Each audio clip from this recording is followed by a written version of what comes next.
Hello everybody. Most of the viewers of this particular channel or the viewers who have stumbled upon this particular channel would already know that I own a Ducati Hypermotard 950. There's multiple reasons why I decided to go ahead with the Ducati Hypermotard 950. This was my idea of a road-going supermoto when I bought it. I want to do a lot of wheelies and skids and stoppies on this motorcycle, and that's the reason this was my idea of a road-going supermoto when I bought it. Now, I was not able to take this motorcycle to its limits because of multiple reasons. Reason number one, it's too heavy. It's about 200 kilograms wet. Number two, I didn't really have the balls to crash this motorcycle. Number three, it's related to number two. If you drop this motorcycle or if you crash this motorcycle, it's going to break your heart and it's going to break your wallet. So those are the reasons why I could not push this motorcycle to its limits. The motorcycle excels on quite a lot of other areas. I have created contents on my channel which talks about the pros and cons of using a Ducati Hypermotard. So if you are interested to check out those videos, I'll provide the links in the description below. You can check them out.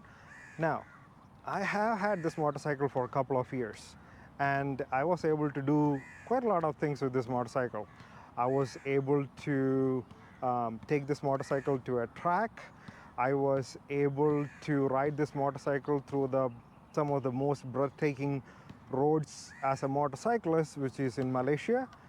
I was able to do wheelies, I was able to do skids on this motorcycle. But like I mentioned earlier, I'm not able to push this motorcycle to its limit. Probably because of the weight and probably because of the fear of dropping this motorcycle. That's when I started looking into the market for something which is less heavy, something which I can drop and I can pick up and go ahead with it without breaking the bank or without breaking my heart or without breaking my wallet. So I started to look around in the market. The options which I had in front of me were the Husqvarna 701 Supermoto, number one. Number two, KTM 690 SMCR or Gas SM700. All of these motorcycles are nothing but a KTM 690 SMCR under the skin. Now, I went to all the dealerships in Malaysia. I went to Husky dealership, I went to KTM dealership, I went to Gas dealership. None of them would allow me to test ride the Supermoto, the 701 Supermoto. So my only option was to go out and buy it and then ride it. So that being said, enter Husqvarna 701 Supermoto. I had to buy this motorcycle. I had to buy this motorcycle for me to experience how a more lightweight supermoto feels like. So this is my second motorcycle. Probably this is going to be my only motorcycle as I go forward. I'm going to let go of the Ducati Hypermotard. So why Husqvarna 701 Supermoto compared to KTM 690 SMCR or Gas SM700? These are the reasons why I decided to get a Husqvarna 701 Supermoto. Number one, I like the color scheme of this one compared to the Gas or the KTM. Number two, it costs 50% less compared to the upcoming Ducati Hypermotard 698 Mono. Number three, I can flat foot on this one. I can flat foot on this one compared to KTM 690 SMCR or Gas SM700. The next reason is that only on Husqvarna the seat extends to both sides of the motorcycle. So this provides a perfect place for me to grip the motorcycle with my knees. The next reason is that the triple clamps on this one is CNC machine compared to the forged ones on KTM 690 SMCR or the Gas. Number 6, this weighs in a little less compared to the KTM 690 SMCR or the Gas SM700. The fuel tank of the motorcycle is located here, and it provides a better weight distribution of the motorcycle with the engine in the front and the fuel tank at the back. But the fuel tank on this motorcycle is half a liter less, and in the KTM and the gas it looks a little weird over here, but this one has a fuel tank tacked in really nicely and it does not look weird. It's more of a look factor. Even though it can hold only 13 liters compared to 13.5 liters of the KTM and the gas, I like this one. So those are the reasons why I decided to go ahead with the Husqvarna 701 Supermoto. Now, about both of these motorcycles, let's do a comparison. Let's first talk about the power and the torque. This is a 950cc, this is a 690cc. The power on this motorcycle is a lot more, and the torque on this motorcycle is a lot more compared to Husqvarna 701. Ducati wins that, but where exactly you feel that power is because of the torque, which is produced very low at the RPM range of this motorcycle. Now, you can feel that difference with the flick of a wrist when you are on the traffic, when you are on the highway, when you are on the track. That flick of that wrist will take this motorcycle and you away from the rest of the crowd, no matter what gear you are in. But in Husqvarna, you would not get that. For me to get the same amount of acceleration, I have to downshift on Husqvarna compared to the Ducati Hypermotard 950. So Ducati wins over there without a doubt. Number two, let's talk about the skids and the wheelies and stoppies on both of this motorcycle. Now, the most important thing about these two motorcycles, why do anybody buy this motorcycle? Because you want to do the hooligan stuff. You want to do the skids and you want to do the wheelies on both of these motorcycles. Now, let's talk about the wheelies. Hypermotard, for me, is really good in doing the power wheelies, which means that you give in your throttle and you reduce the wheelie control on the settings, and you give in your throttle and the front will go up. But this is good in a fast lane. Now, this one is particularly good with the clutch up wheelies, which means that you can do a little clutch up and the front of the motorcycle will go up. The next thing which I want to call out is the seat on the Husqvarna is relatively thin, and because of which, when I'm doing the skids, I can move myself to the front of the motorcycle relatively fast. The seat is very thin and the tank is located at the back, so as a result, I can move toward the front of the motorcycle when I'm doing the skids. That is a difficult thing to accomplish on the Ducati Hypermotard. Even though the Ducati Hypermotard's seat extends all the way up here, the ability to climb on the top of the tank when I'm riding is a little difficult, especially taking into consideration the weight of this motorcycle. So this is really good in doing the power wheelies. I could not master the slow wheelies on the Hypermotard, probably because of my fear of breaking it and letting it fall. Now, the other thing which I want to call out, what gives me more confidence on the Husqvarna is the handguard. The handguard on the Husqvarna is more solid. I am pretty sure it will take a lot more punishment on this handguard compared to the Ducati's handguard, which is for the namesake. It will not take any punishment on this one. The moment you drop it, it's going to break. The next thing which I want to talk about these motorcycles is the wheels. As you can see, Husqvarna has got spoke wheels, and this is going to take a lot more punishment when I'm going to do the wheelies, especially because I'm learning the wheelies, I'm going to lift the front up and I'm going to drop it really hard, not intentionally, but that's a part of learning the wheelies. The Ducati's wheel, on the other hand, is a cast lightweight wheel. I am not really sure this will take the punishment which a spoke wheel can take, and because of that, I think this has the ability to take in more punishment.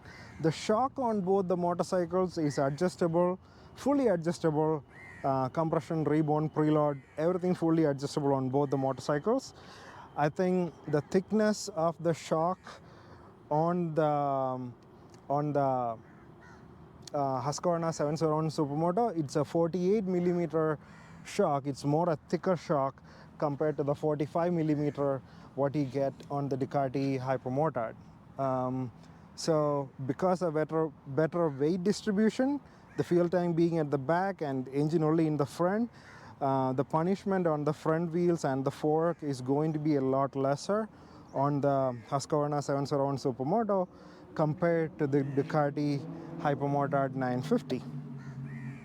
The last thing which I want to talk about the wheelies, ability to do the wheelies, is the electronics. The electronics on the Ducati is more intrusive, in my opinion. I could be wrong, but for me, it felt the electronics on the Ducati is more intrusive. It has got wheelie control, got traction control, multiple levels of all of that. You can turn it off too, but turning off the traction control is not really that easy on this one. While on Husqvarna, the electronics is really simple. You got two riding modes. One is road and the other one is Supermoto. In the road, you have ABS in the front and the back. On the Supermoto, you got ABS in the front, the rear ABS is disconnected, and you have one switch to turn off the traction control. It's very easy compared to all the other configuration which you have to go through on the Ducati. This is easy to deal with. I would say the electronics on the Ducati is going to be much safer place for a rider, while on this one you're going to fall once in a while and learn from that. Now the dash on these two motorcycles, Ducati wins that by far. It got a 4.3-inch color TFT dash. It got the quick shifter, wheelie control, traction control, everything configured on this one. But the dash on the Husqvarna 701 Supermoto looks like a middle schooler's science project. It's crude. It does not really have everything which you really want, but you have everything what you really need on the dash. Both these motorcycles does not have a fuel gauge. They'll have a fuel gauge indicator which comes up on this one. Same as the Husqvarna got a fuel gauge indicator when the fuel amount is low on both the motorcycles. Now, the brakes on both of these motorcycles are Brembo. Ducati has a twin disc Brembo in the front with a master cylinder, got M432 calipers, while the Husqvarna has a single disc M434 calipers in the front. The clutch is relatively the same. Ducati has got a Brembo hydraulic clutch, and the Husqvarna has got a Magura hydraulic clutch. I'm not going to get into the debate of whether a Magura hydraulic clutch is better than the Brembo hydraulic clutch and so on and so forth, but that's what it specs up between both of these motorcycles. Now let's talk about the quick shifter. The Ducati's quick shifter is butter smooth, and it is very good whether you're on the road or whether you're in the track. The upshifts and the downshifts on the Ducati Hypermotard using the quick shifter is butter smooth. You don't have to cut the throttle at all when you're upshifting, but on the downshifting you have to cut your throttle and go into downshift on the Ducati Hypermotard. And I love this quick shifter compared to the quick shifter of the Husqvarna 701. The downshifts are okay. You cut your throttle and do the downshifts, but the upshifts on the Husqvarna 701 Supermoto is clunky. It's not as butter smooth. So that's a major difference between these two motorcycles on the usage of the quick shifter. Now let's talk about the weight on these motorcycles. This is about 200 kilograms. 200 plus kilograms, and this is about 147 kilograms dry. It's not an ideal comparison, but this is more lightweight. And the weight distribution of these motorcycles, Ducati's weight is concentrated in the front with the fuel tank and the engine and everything which is concentrated in the front. While on the Husqvarna, you got the engine in the front and the fuel tank at the back. It helps with the weight distribution. So when you're doing the wheelies, especially doing a clutch wheelie is much more easier to do. You sit more towards the back and do a little bit clutch wheelie and the front will go up. Perfect for learning and practicing. Now let's talk about the build of these two motorcycles. The Ducati is built from ground up as a road-going motorcycle, which means that it is more composed. It's more user-friendly compared to Husqvarna 701. So this has got very less vibrations, maybe because it is a twin cylinder. I haven't ridden the Hypermotard 698 mono yet, but this more has the feel of a road going motorcycle, less vibrations.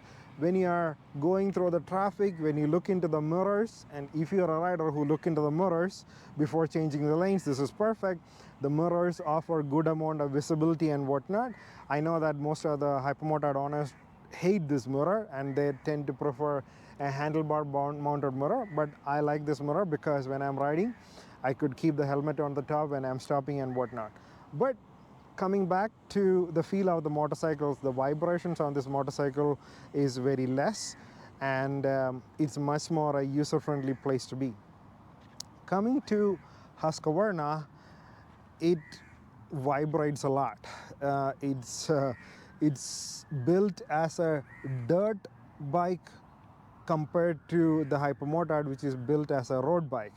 Now, I want to talk about the mirrors. The mirrors offer good visibility, but when you are on the move, the vibrations which is come onto those mirrors, you really cannot see anything on the back unless the vehicle on the back has a DRLs or a daytime running light.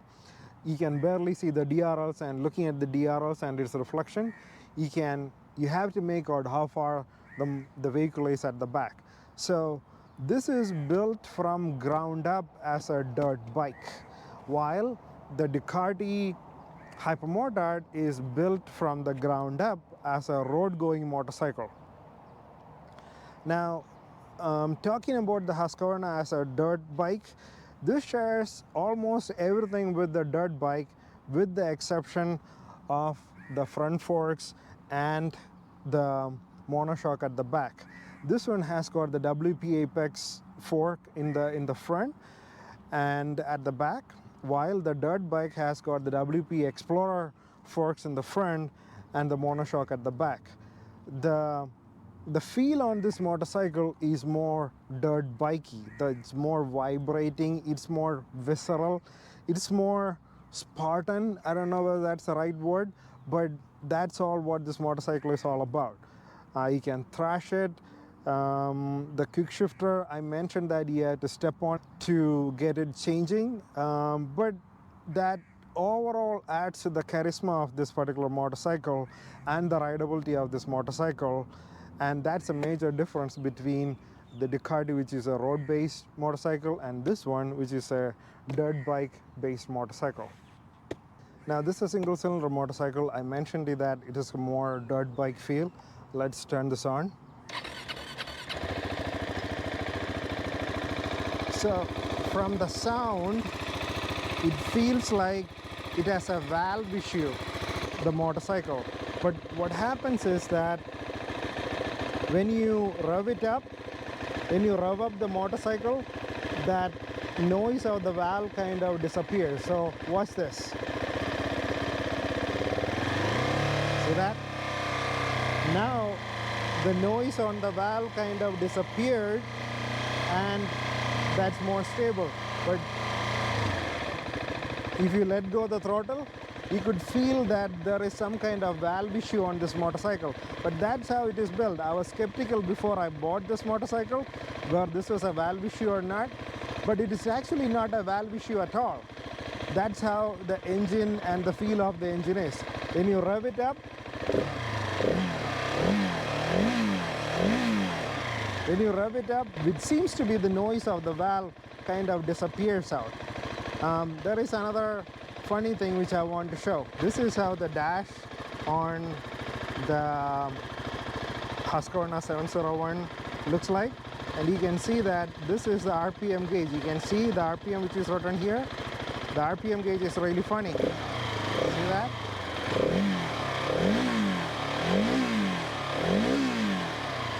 That's how the RPM gauge on this motorcycle looks like. The Ducati kind of produces its power at around the 10,000 RPM range, and about 110 horsepower at about 10,000 RPM range, while the Husqvarna produces that power very early in the RPM range. It produces that 75 horsepower around 6,500 or 7,000 RPM range. When I'm used to riding this one, I'm used to ride this motorcycle with revving it up high. When I'm switching on to this one, I don't really have to rev this motorcycle that much up compared to the Ducati. There is plus and minus about it. This would require gear changes, and this would not require that gear changes because it can rev up the engine high on a single gear and you can continue with it. Which one do I like? Because I was riding the Ducati for quite a long time, I like the feel and the high RPM range and the rideability of the Ducati's engine compared to this one. Maybe I'll get used to this one over the period of time, but this one you don't really have to rev it up to get the best out of this motorcycle. Now let's get to the verdict part. Which is a better road going Supermoto? If you are looking at a lightweight, nimble, road going Supermoto, this is the one which you should go for. That's primarily because it has a better power to weight ratio compared to this one, and you will get to feel how a real Supermoto feels like when you ride this. You cannot say that this is a much better Supermoto-ish motorcycle compared to this one until you ride this one. You have to take a ride on this one. The leg out riding on the Husqvarna, you cannot do that on the Ducati because maybe this is built relatively thicker in the middle. I can really do the leg out part on the Husqvarna. It's easier to do the leg out. It's easier to move yourself back and forth on the motorcycle compared to the Ducati. So in my books, this is a better road going Supermoto until I ride the Ducati Hypermotard 698 Mono. But then again, by looking at the pictures of the 698 Mono, the tank is over here. The seat probably is not as narrow as this one, but I'm reserving my verdict about that motorcycle when comparing it to this one. When you're riding this motorcycle for the first time, and if you're used to grip that motorcycle on the tank using your knees, you're going to feel a vacuum kind of thing in here, but over the period of time you'll get used to the narrower seat on this one and the ability to grip the seat using your knees. So yeah, this in my opinion, after riding this, is a better road going Supermoto compared to the Hypermotard 950. The 698 Mono is more built as a road going motorcycle compared to this one, more built as a dirt bike feel. The quick shifter on the 698 Mono seems to be a lot better compared to the quick shifter on this one, but this one can take a lot more punishment compared to this one, in my opinion. And after buying this and after riding this for a long time, I think I'm going to keep it for a while until I practice my wheelies and stoppies and skids. I'm done with all of that. Maybe for now, I'm going to say goodbye to my beloved Ducati Hypermotard, and I'm going to put it up for sale. I know that it's not really a fair comparison. This has got a higher CC, more power, bigger wheels, more weight, less power, lesser weight. more better components, dirt bike feel. It's not really a perfect comparison between one another, but how the motorcycle make you feel is the most important part. Obviously, when you are going and stopping in at a place when you're riding on a Ducati is something else compared to Husqvarna. When I'm stopping in a particular place, the people will come and ask me, what kind of motorcycle is this? I'm going to tell them it's a Husqvarna. They're saying, what? Husqvarna? What? So this motorcycle is not that plenty in Malaysia. So because of which people are not really used to it. Neither the KTM 690 SMCR. You cannot see a lot of them in the road, or nor the gas. So there's a curiosity factor as far as this motorcycle is concerned, especially on Malaysia road. But this is a very familiar sight for most of the Malaysia riders. It's a Ducati and whatnot. So, but yeah, after buying this and riding this for some time, I feel I like the look and feel of this motorcycle compared to the Ducati, and I'm going to keep it for a while, and I'm probably going to say bye to my beloved Ducati. Thank you for watching.